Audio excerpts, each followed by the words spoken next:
So we have a leaking seals on this side. So what I'm using is a spanner wrench.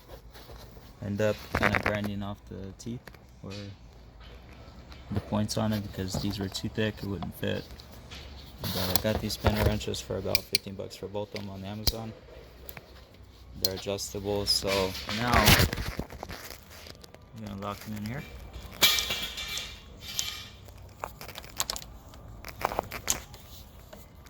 Okay, so you're unscrewing it.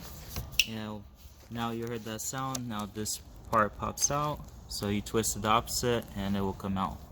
So just be patient with it.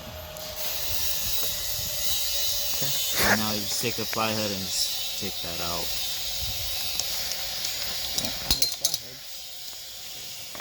Okay, so that's the ring.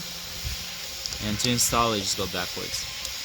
So now we're gonna have to pop this out.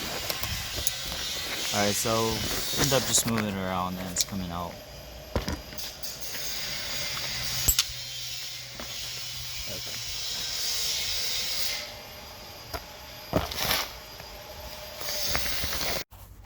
Alright, so to take out the inner seal, what I'm gonna do is I'm gonna put a flathead in there and just spin it my way and it'll come out. If you have the steering rack still in your truck, it's most likely better to start it and it will just pop it out once you turn the wheel. So, but what I'm doing is, can you close it all the way? Alright, so when it's closed, there's these openings on the sides. What I'm doing is I'm just putting the flathead in and I'm gonna push the rack this way and it will just slide out with it. There you go. So